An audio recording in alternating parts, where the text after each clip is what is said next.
Hello and welcome to the Columbus Metropolitan Club. I'm Kermit Whitfield, a member of the CMC Board of Trustees and Chief Strategy Officer for United Way of Central Ohio. It's great to see everyone here today. We have a very full room, and that's always great to see. Today's forum, The State of Downtown, is sponsored by the Robert Weiler Company, Barnes & Thornburg, Edwards Companies, and MS Consultants. Each are represented here by many friends and associates. Won't you please help me thank them?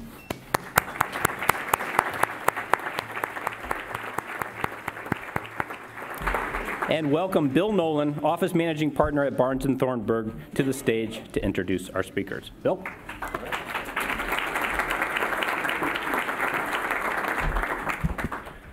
All right, thank you, Kermit. Delighted to be a very small part of this great panel. Was very excited when we saw this pop up and grabbed it up, and glad so many of you made it through what is an enormous amount of slush for a not very long storm.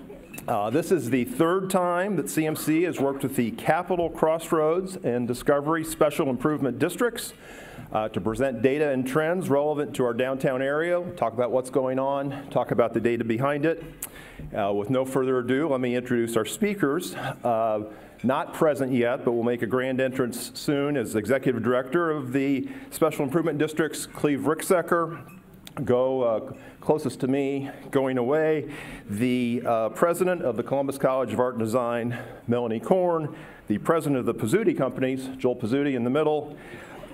Next, and I don't want to play favorites, but while President and Executive Director is a nice title, this is the best title, Placemaker and Street Disruptor at Kaufman Development, Jessica Matthews. And then all the way over is the Deputy Director of Research, Planning, and Facilities at the Special Improvement Districts. That is the longest title, Mark Conti. Mark's going to start off with a look at the data, and Mark, the floor is yours. Thanks. Thank you, Bill. Thank you for the Columbus Metropolitan Club for hosting the forum again this year. It's an honor to be here, and thank you all for coming. There's not too many no-shows, which is wonderful. As Bill Nolan mentioned, I'm with the Capital Crossroads and Discovery Special Improvement Districts. These two districts were created in downtown by property owners to provide services in the public realm, including cleaning, safety, supplemental safety, beautification, promotions, and advocacy. If you have been downtown, I suspect you've seen our uniformed ambassadors out on the street. These folks are really passionate about downtown, and they work really hard every day to keep it clean and safe. And on a day like today, they are out there again. It's a very thankless job. They're out there clearing the crosswalks of all that slush, trying to get the sewer drains clear so that when you're walking downtown, you're not going through all that wet mush. One aspect of our program is homeless outreach.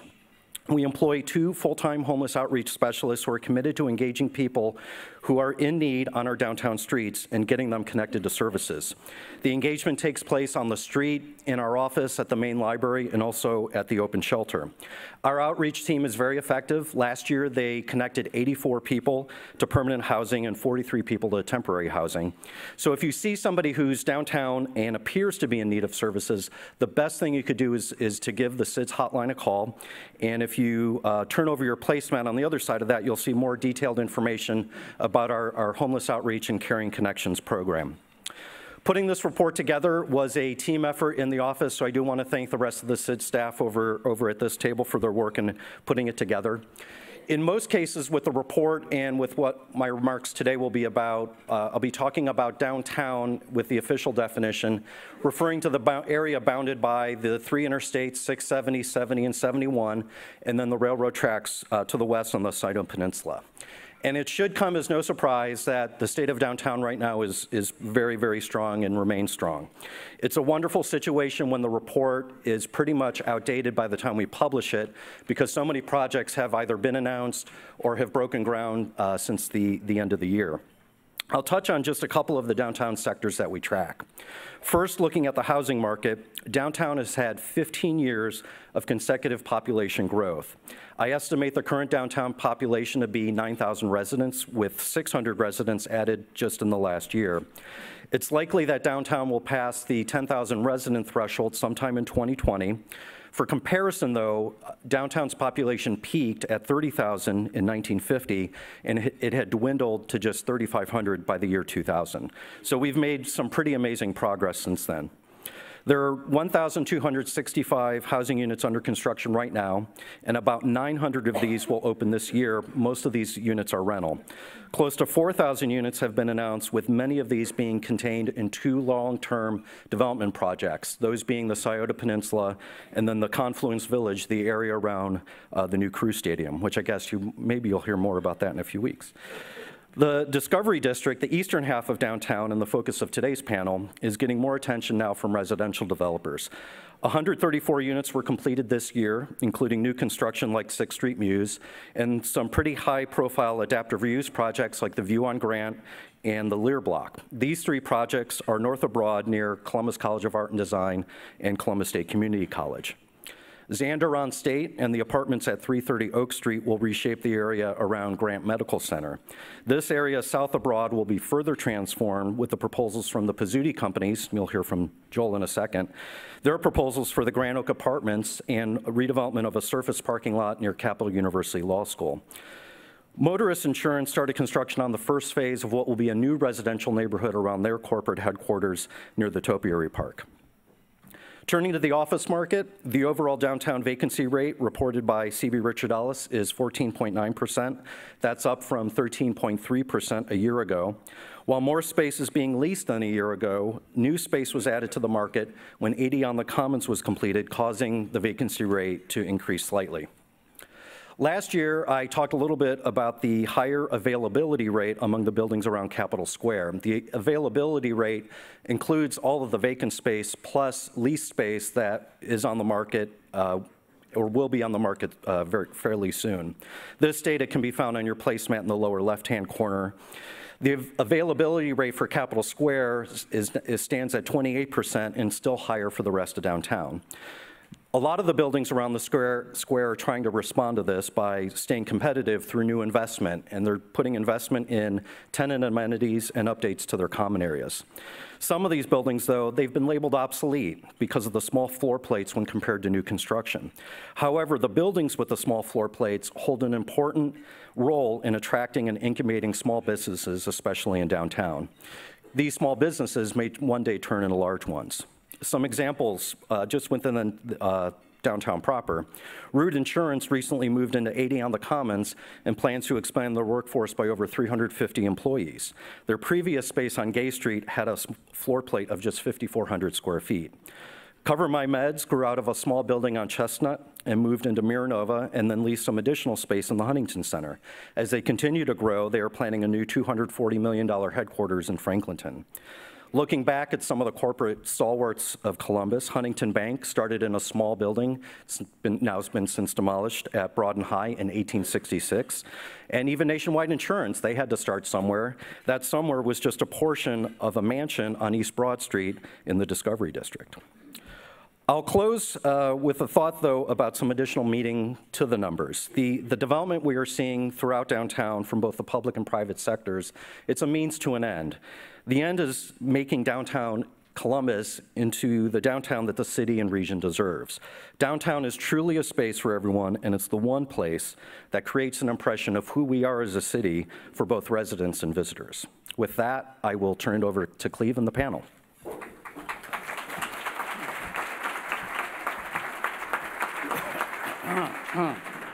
Thank you, Mark. When I look at what's happening in downtown, what strikes me, and the reason for the panel today, is the increasing amount of activity that's taking place in the Discovery District. Investment in this area of downtown is accelerating.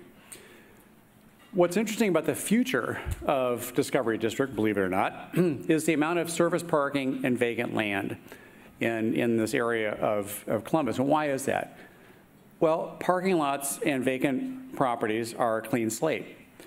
We don't know. We have no idea what Discovery District is going to look like in 10 or 20 years. Here to help us imagine the future of Discovery District is a great panel that understands the role that higher education, development, and public space will play in defining this place. But I'm going to start off by asking each of you to describe today's district and remind you that you're not members of a Discovery District Chamber of Commerce, and so you can be candid about how you would describe Discovery District today. Is that for the panel? That's for the panel. Okay, good. Can I call it the best neighborhood in downtown Columbus? Yeah, that's fine. It's a relatively immature neighborhood in terms of redevelopment, but it's one that has a great history. It's connected to some of the most important pieces of infrastructure in our city, obviously Broad Street, High Street, Grant, which is recently completed a bridge connecting back to German Village. When you go north, you look at CCAD and all the activity there. We've got cultural institutions, we've got office workers, we've got medical and Grant Hospital. There's a lot to work with in that neighborhood, and I think our challenge is how do we fill things in.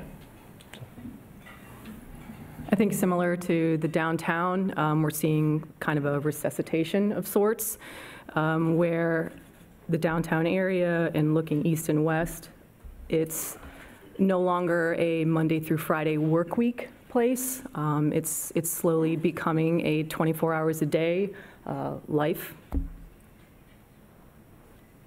Yeah, I would agree with that as well. I think that from my perspective, sitting at Columbus College of Art and Design, the Discovery District is an exciting place to be, but I think, not as a member of the Chamber of Commerce of the Discovery District, it's got a lot of room to grow. So, right now, there are thousands of students at between CCAD and Columbus State, right next door, who are spending quite a bit of time in that area. Some of them are living in that area. But many of them feel like, they come here, they go to classes, maybe there's some amenities on their campuses, but beyond that, there's still not enough in the Discovery District itself to keep them there, happy in that 24/7 kind of way. And more of those students have no interest in hopping in a car going somewhere else. They don't want a car, they want to have everything right there. And so I think that's sort of where I feel like there's still some lack in the Discovery District. I think there are these amazing anchors between the educational institutions and the cultural institutions, and a lot of kind of empty spots in between that I can't wait to see what happens with them. So, are there any other struggles that the neighborhood is facing? Well, I want to add to what Melanie was saying. That's where I think public space can be a real game changer. So the desire that I have with the Discovery District is to broaden people's views on how we define public space and how we use it. So thinking about public spaces, we commonly go to the beaches and malls and parks, libraries, and we don't necessarily think about our streets. And our streets are one of our city's greatest assets that is severely underutilized. So how do we chisel away at decades of the way that we've designed our streets and put together this marriage of life again, where you can move people and you can get your services from A to B, but you can also create life again in these streets, and that's what I like to do. Any other struggles? For example, what's the impact of Broad Street? Broad Street is terrific in that it can deliver people east and west throughout the city and drop them off in the Discovery District. It's a challenge because crossing it from the north side to the south side of the Discovery District is an impediment, and it doesn't feel that walkable and approachable. And I think one thing we need to do as a neighborhood in a district is figure out how we shrink those streets a little bit, make them more walkable, make them more comfortable. I'm sure Jessica has ideas about that. I think, certainly I do, and Melanie would as well. But that's a big challenge. We also, there aren't services really in the neighborhood, and if we're going to have an 18 to 24-hour experience, we need retail, we need office, we need residential, we need entertainment. We need a balanced neighborhood like every other, whether the Short North, the German Village, the core of downtown, they're all trying to figure out how they create these balanced experiences. When you talk about Broad Street, if we could detonate it, I would love to be the person to press that button and start again, because when you really talk about separation of neighborhoods and barriers, I mean, Broad Street is the quintessential street. No street in your downtown should ever be 80+ feet wide. I mean, that's going on freeway sizes.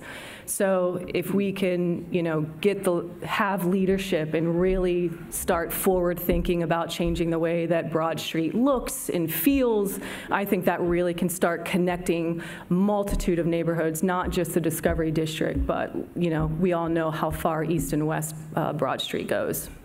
Yeah, I agree with that. I know, there's been a lot of talk amongst cultural institutions as well about really trying to rethink of Broad Street as a potential cultural corridor stretching from COSI to Franklin Park Conservatory with the museum and CCAD and the library and, many of our theaters and other, places in between. And I think that that takes a major reconsideration of how we use Broad Street. When I first moved here to Columbus from the Bay Area, I came out a couple months before my family and spent some time living in Airbnbs while I was looking for a house, and I spent about 4 weeks in a studio apartment right by the Deaf Park next to the library, and I have to say it was great, not just because I got to live the bachelor life for 4 weeks in a cool studio apartment, but I got to walk to work, and it was all wonderful. I loved walking around the park. Except crossing Broad Street, it wasn't the end of the world, but it was definitely an impediment. And I think that creating the community that we're all, I think, looking for in Discovery District will take some reconsideration of how we use our streets. I love the idea of thinking of our streets as public space and how we can occupy them in different ways. Do you think that there are some positive things happening now in Discovery District, and what are you seeing, if there are? I think there are. I think if we, it's a very big part of the community, but certainly the hospital growing and expanding and trying to improve things. You look at what the library did with their renovation of things. Look at the Deaf Park. Look at Cristo Rey. There are major pockets in the South Side coming into play. The infrastructure on Grant, I think, helps a lot. Going north, I know CCAD has been living through some serious infrastructure enhancements. I think all those things help, and there's more development occurring, so more people coming to the neighborhood will generate, hopefully, more thoughtful development and more services. Yeah, I agree. I think that, as Joel mentioned, we are sitting in the middle of some work that the city did called the Creative Campus, and it's fantastic. And it was a little painful to get through all that construction, but between Broad and Long, Cleveland, 9th Street, Washington, Gay Street, that whole little area there by CCAD and the museum now has these gorgeous streets that are these beautiful gray paver bricks, wonderful new landscaping, widened sidewalks with built-in benches. So it has, I think, begun some of that work to really create a street that is not only a hazardous place for pedestrians, but a place that people can hang out and spend time in and really enjoy that landscape. So that's one thing that's happened recently, and that work now in different ways is continuing up Cleveland into the Columbus State area in front of the new Mitchell Hall, their Culinary Arts and Hospitality building, which will be another great asset to the streetscape.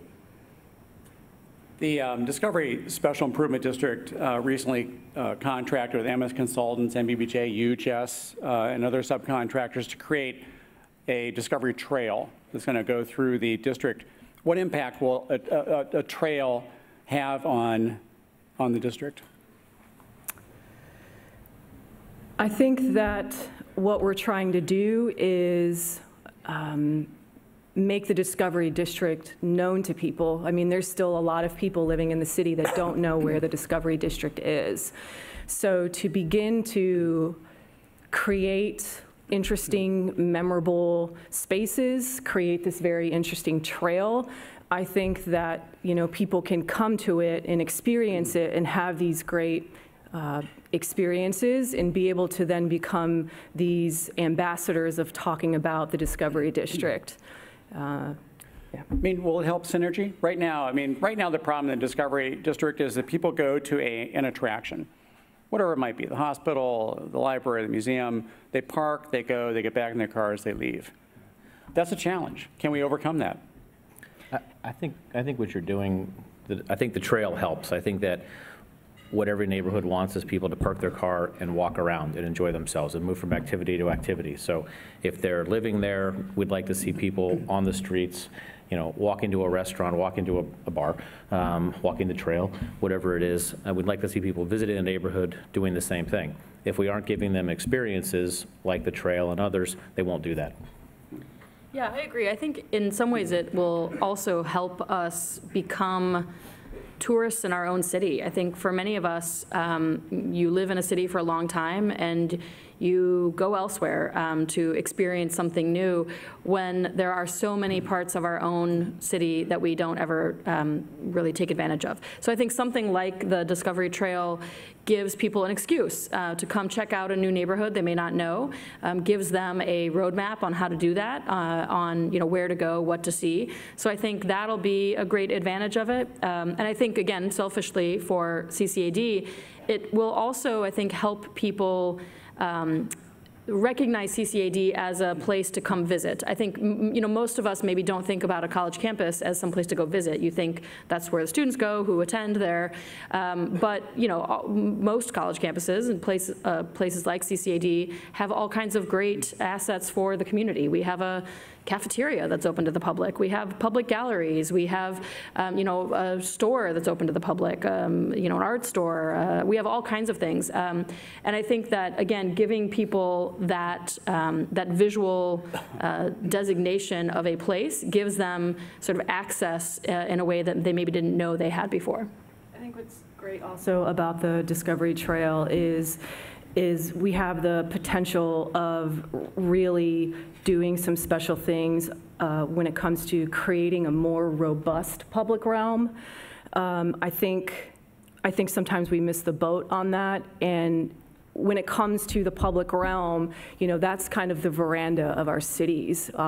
That's what seduces people to neighborhoods. So the Discovery Trail could be, a game changer for getting people to come into the district, getting businesses to come into the district, and just general increase of life in that neighborhood.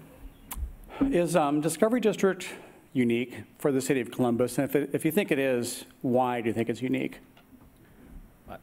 I think it is because it's got, it has some permanent fixtures in Columbus State, CCAD, it's part of the CBD, Capitol Law School, the library. It has all these iconic parts of our community that are already in it. A lot of neighborhoods today are trying to find those. They're trying to maybe embrace what they have and build on it or attract it themselves, and the Discovery District has them in place. So there's a lot more to work with, if you will. There's a lot more momentum if people recognize it and I think try to build on it. Agreed. Well, I think what I like what Joel just said was, we are, with the resuscitation of these neighborhoods happening, what we're trying to do is create complete communities. And we have all of these bits and pieces in the Discovery District that help create these complete communities. And I think that as we continue to, as we continue to build and as we continue to enhance the public realm, then those gaps can continue to fill in where people can truly live a full life in the downtown area. Are there any neighborhoods in any other cities that you think would be or could serve as an inspiration for a Discovery District? Yes, lots. And what are they? Well, the neighborhoods, the U.S. cities, because people get mad about Europe. The U.S. cities that I really enjoy are, your Back Bays in Boston and the Hayes Valleys and the Missions in San Francisco and Venice. And these are all places that are full of exploration, and the street design and the streetscape is thoughtful about people. So their street hierarchy is people are greater than cars. And I think that's really telling about why people flock to these cities, and love them. And I don't want to continue saying, I love this city because, I want to say that about Columbus. So that's why I do what I do. I can't give a better answer. I'm going to stick with her. Yeah, I mean, one neighborhood that I would add to that list is in Oakland, California. I spent about 13 years living in Oakland, and one of the great neighborhoods in Oakland, there are many, but one is the Temescal area. It's right by a BART station, so the rapid transit in the Bay Area, so you can get easily over to San Francisco if you really want to go over to San Francisco. There is great housing that's being built up right by the BART station, so that you don't have to have a car. I think there's maybe one parking garage at the BART station. Other than that, can't remember a parking garage anywhere in that neighborhood. There are amazing restaurants and shops. It is, it's walkable, and it's a very mixed income neighborhood as well. So I think, to me, that's another neighborhood that has done a good job of building up around public transportation, being very bike and pedestrian focused, creating great living experiences for those who are there in terms of the amenities, and also acknowledging the history in that area. So many histories, but one that comes to mind is sort of walking tours that you can do through those neighborhoods that include sort of historic Black Panther sites and really interesting aspects that sort of speak to the community. So that's another great neighborhood that I would point to. In a few minutes, we'll move to audience questions. And so start thinking of what those might be, and if you want to ask a question, begin to queue up to the microphone that's stage left. But I have a final question. I want each of you to answer this question and take your time to think about the question as you verbalize it, and that is, imagine a fully built out Discovery District in 15 years. Now, remember, I think each of the tables has an aerial shot of Discovery District, just showing the amount of open space. Is that right, Mark? Did we distribute those? I mean, there's a phenomenal amount of open space, parking lots, vacant lots, and so the Discovery District can be anything, really anything, in 10 to 20 years. So walk us through, each of you walk us through what you imagine this place looks like and feels like in 15 years.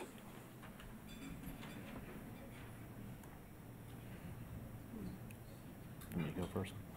Joel, I think you look like you've got a thought. We think about this stuff a lot. Going back to something we talked about earlier, there's a lot to work with in this neighborhood. There aren't a lot of neighborhoods that have healthcare, culture, education, some entertainment, some places to live. There's a lot going for the community. So if we looked out, the reason we're developing in the Discovery District and have some projects we're going to start this year and looking at other investments is because we believe in 15 years, if we could look out and see Columbus State, CCAD, the museum, all of those cultural and educational pieces, Capitol Law School, the library, you look at all of those, if we have development clustered around them, and there are people taking advantage of that cultural and educational experience, that creates a lot of vibrancy for the neighborhood.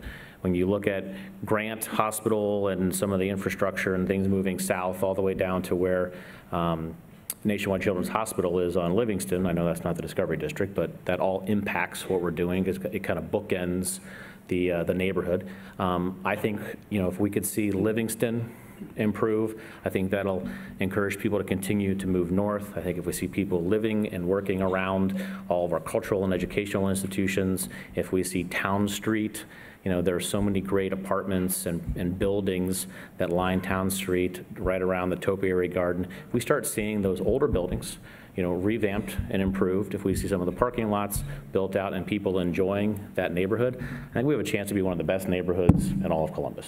Do you imagine any high-rise residential? I think close to Broad Street, and maybe even on Broad Street. You know, there are some parking lots on Broad Street. There are some, you know, buildings that maybe have a higher and better use sitting on a current site today. Yeah, I do. I could see that. I could even see some office. You know, I mean, some of those older buildings, the vacancy rate is certainly higher around the square, but some of that is the functional obsolescence of those buildings. It's, I think if, you know, we could create a great community and bring office and retail and residential back to that area, I think you'd see people, you know, increase the business population in the district. Do you want to go? Go ahead. Sorry, that's a long I envision, so if you look at those maps, you can see that it's very, very concrete heavy. So I'm a big proponent of the importance of green spaces. So, you know, I would love to see, and I think that the neighborhood has a great opportunity to really set a precedence for green space. So as we become more dense, the more important it's going to become that we have these green spaces for people for, you know, restorative measures and stress relief and as a shared space. I see a lot of opportunity for green space. I see slower streets because when it comes down to it, it's really about how you feel. I would love to see a mix of like incubator businesses where all different types of people have the availability to try out their own business. Yeah. Yeah, I agree with all that. I think when I look at those aerial photos and others, you know, if you look toward downtown from the top of Motorist, for example, that sea of concrete and parking is tragic. And I feel like all of those parking lots, you know, maybe I'm not the data scientist when it comes to parking, but, you know, maybe a quarter of them need to be converted into parking garages, and the rest of them, you know, could be turned into green space, new buildings. I think that Discovery District could be a real sort of hallmark kind of flagship district when it comes to looking at smart mobility options, being, you know, part of downtown, having more amenities there, serving as a place where people really can get around on foot, by bike, you know, by smart vehicle when they need to. I think that is what I see as the future. And then the other thing I would say is that because arts and education are so central to Discovery District, I think that there's the capacity in Discovery District, given all of that land and the, you know, still relative inexpensiveness of much of it, to say that Discovery District has an opportunity to become a design-centric, creative-centric opportunity space for entrepreneurs and others. So I would love to see more of that, really taking advantage of, again, the assets that are in Discovery District already, and to see people kind of, you know, creating a real hub there in the Discovery District for a lot of the work that's already starting to grow in Columbus and Central Ohio more generally. Okay. It's now time for audience questions. Please state your name and ask your question. Avoid editorial comments. And remember, questions end with a question mark. So identify yourself and please ask a question. Hi, I'm Mark Allen, Editorial. I am a freelance copy editor, an independent copy editor, and my national organization is coming here in 2023. We're planning way out. So 700 of my friends are going to come to town, and they're going to be at the Hyatt, and so they're going to have access to the Short North, and I can tell them how to get to German Village pretty easily. Some of them are going to ask me, how do I get to the art museum? Maybe somebody's heard of the Topiary Garden and wants to check out that. And I'm not sure, in terms of transportation, we do the north and south really well, but how do they get to the Discovery District? And how do they, you know, obviously without walking, is there any thought about bringing people from certain areas to other areas without having access to a car? We should have invited someone from the city to this panel, but I don't know of any, but go ahead. Can you ask your question again? I wasn't able to hear it fully. My question is about transportation, Right. about getting from, for instance, the Short North area to the Discovery District. Right. We do, you know, there's the C bus that goes up and down High Street. We can get all the way to German Village, but how do you get to the Discovery District when you don't have access to a car? Without walking, obviously. I will say currently, the Broad Street bus runs every 10 minutes. I mean, it's a very good service. Now, you have to transfer. I will grant you that. But the transit service in town is actually quite good. So two things. I mean, from the Short North to the Discovery District, it's not too far of a walk. You know, be mindful of people's abilities to be able to walk. Also, you know, we do have bike stations that people can hop on and take from A to B. There's a number of Kogo bike shares where you can hop on and off. Again, dependent upon people's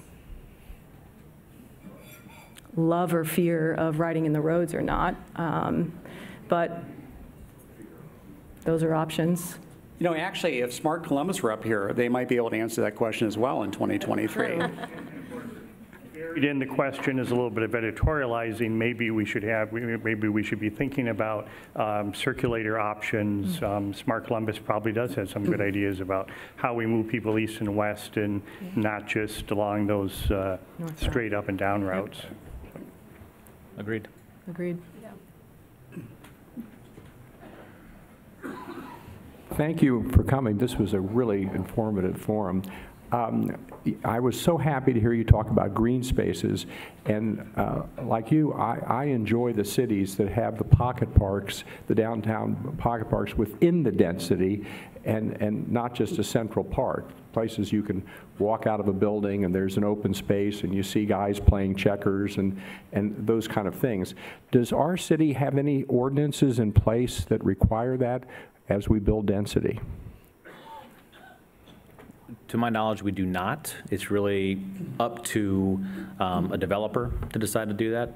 I mean, I can only speak for how we approach it. We try to include some kind of outdoor space, some kind of green space. We try to include public art in our projects. We try to do things that we think reach into the community, don't just pull out of it. But I think it's largely up to the private sector to decide to do that. The city oftentimes, you know, I see Mark Conti here. We've had many wonderful discussions over the years about public space.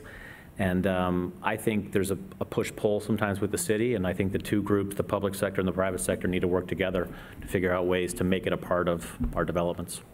I think it's also community members like myself that are very much interested in, again, showing people what could be by, you know, taking parking spaces and transforming them, right? And showing people that the world isn't going to fall if you take away a couple of parking spaces, and show people the life that can happen in one space, for example.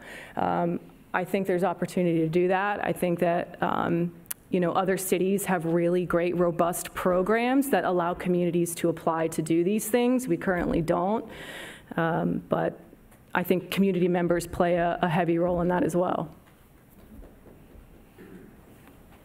Thank you. You're welcome. Good afternoon. Tim Gerber, Professor Emeritus at the School of Music at Ohio State and former Secretary of the University Senate. Live close to the university and had the privilege of sending our two daughters to the Columbus City Schools. I'm just curious about the number of schools, K through 12, public or private, in the Discovery District, and whether their presence factors into the planning for the future of the district. Thank you. Well, there are, No, please. there are two schools actually currently. Fort Hays, of course, is in the northern, very northern part of Discovery. And then there's an incredibly wonderful school Cristo Rey is located next to Topiary Park, but in terms of typical public schools, elementary schools, for example, I'm not aware of any that are located in Discovery. But it's a great question because... Sorry? Metro School downtown. Oh, Metro downtown, thank you. Yes, you're right. They have some facilities, they use part of the Franklin University campus. It's a great question, though, and we need more of it. One of the challenges for downtown is, how can families educate their kids? My wife and I live in German Village. We have a young daughter. Does she go to school downtown? What does she do? I think anyone with children, anyone with a family would think about that, and it's important for the growth of the community that we have it. I know many families that lived in the urban area of downtown core that have had to move away to suburbs because they needed to take their kids and get them to their elementary schools, and it's unfortunate that they love their area that they lived in urban, but they have to go to these other areas for a certain amount of years for schooling. I just have one editorial comment to make. I raised 3 kids in the Columbus City schools. They had a fabulous experience. There are great schools that are available to people. You may have to work a bit to find a school that works for your kid, but I will say that the Columbus City schools have some very, very good schools. Wasn't implying they don't. Nope. Oh, no, I wasn't. I was aiming mine at Jess, not you. All right. All right. All right. Yeah. Hi, I'm Trip Lazarus.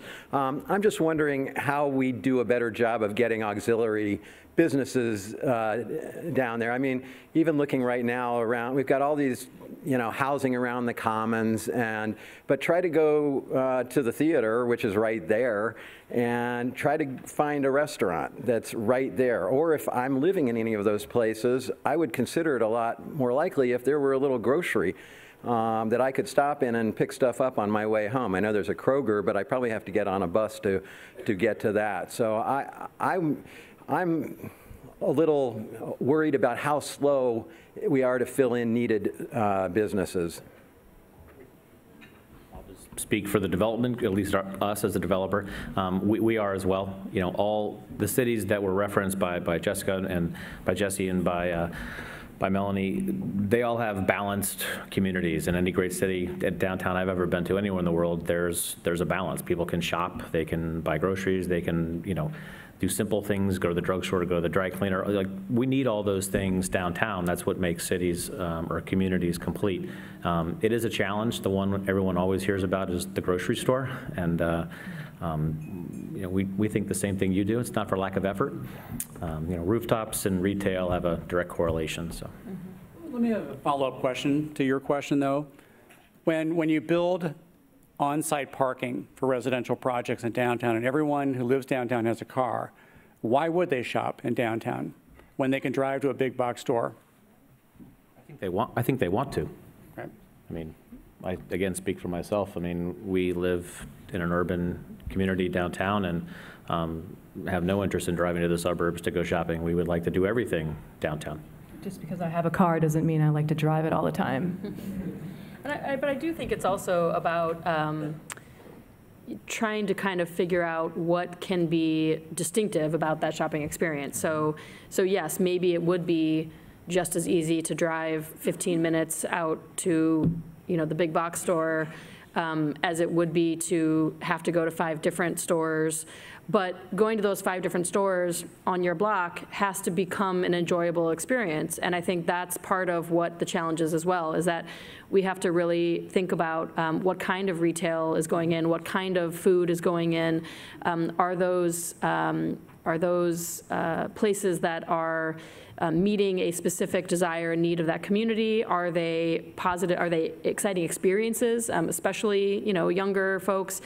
If they are going to go to a store and not shop online, it's not about the big box store, it's about Amazon. But if they are going to go to a store, it's because it's an enjoyable experience and because they can maybe get some unique local goods that they can't get elsewhere. So I think being very deliberate about what we put there, I think will be really key. But I agree, I think it is a challenge. I mean, again, having CCAD has about 450 students living on campus at the college and 2 residence halls. And, you know, they're thankful that there's a Jimmy John's and a Domino's down the street, and but it would be nice if there were some other options as well. You know, we're lucky that we do have the Hills Market, you know, right again down the street, but it'd be great. I know that not everyone can afford to do all of their grocery shopping at Hills Market, so I think it's about sort of, again, a diversity, and I think it's essential to really getting Discovery District to be what we want it to be, what we envision it to be in 15 years. Does rely on you know, figuring out how to speed along the retail and grocery to go along with the denser residencies. But Melanie, if I may follow up on that comment with a question, the spending more at Hills Market is actually a bargain if you're not paying for a car. And so my point is simply that as long as we are an auto-oriented downtown, which we still are, retail is going to suffer because, yes, it does cost more to go to a store that's within walking distance because it's a smaller store. It's more expensive to do the retailing. But without a car, without paying $600 a month for a car, all of a sudden that loaf of bread at Hills Market, which is 50 cents more, is a bargain. Yeah, no, I agree. And so, I mean, I do think, you know, a lot of specialty stores and, again, buying local, yes, it may be slightly more expensive, but I think it's a matter of factoring in all of those things about the cost of transportation, about the, you know, maybe not with groceries so much. You don't want your loaf of bread to last that long, but, you know, with other goods, it's about sort of how long you will keep them and enjoy them and, you know, moving away from the, you know, sort of fast fashion world of disposable, you know, apparel. I think it's all, yeah, all definitely wrapped up into that, into looking at the whole cost. But that's also a conversation we need to have more of. That's not necessarily obvious and intuitive to everybody, you know, so I think we need to have that conversation in a much more deliberate way in terms of how we communicate price and value. Howdy, I'm Brian McCann. And I was one of the original board members of the Discovery District.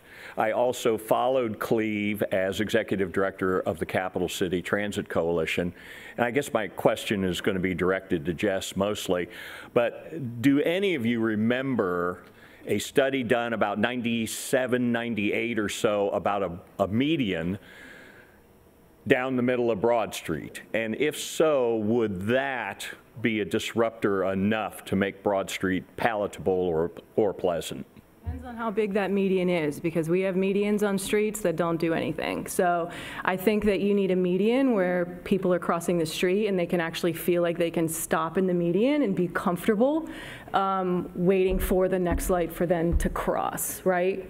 I think that's a really great step to take that street apart and have some sort of a green space down the middle and begin to separate and reduce those lanes. And that was similar to the thinking we had at the time, was to Correct. break up that crossing. I would concur. I think though I wasn't here in '97 for that study, I've heard of it, and I think I know that there are people still interested in that idea of having a true sort of boulevard with a pedestrian and biking, green space median down the middle of Broad, couple that with, again, a, circulator stopping at, arts institutions along Broad, and I think you've made a real difference. And I wouldn't necessarily compare Broad Street to Park Avenue in New York, but we could learn something from the way they handle their infrastructure. There is that median that allows people to stop when they're crossing from one side to the other. It's also planted beautifully. They'll do art installations. All of the infrastructure is seamless, continuous, and consistent. And I think that would shrink the street. It would slow down traffic and make it much more comfortable for people to walk from the north side of the city to the south side. And Brian, I just want to add that that's something that could happen sooner than later. And what I mean by that is we can experiment. So you don't necessarily need heavy equipment and this complex reconstruction and multi-million dollars. What I do and what I love is you take paint and you take signage and you take, barricades, and you put it out into the street and you get people to react and feel it out. And does it work? No. Does it work? Yes or no, right? I mean, getting it out there sooner than later is what is the game changer, as opposed to just talking about it and having a plan and it's sitting on the shelf. And, you know, I'm really interested to see what happens when Broad Street ramps close. You know, are we going to look at Broad Street in a whole other way? Kermit, I turn it back over to you. Thank you. Well, I hope you enjoyed today's forum. I know I sure did. It sounds like there's a tremendous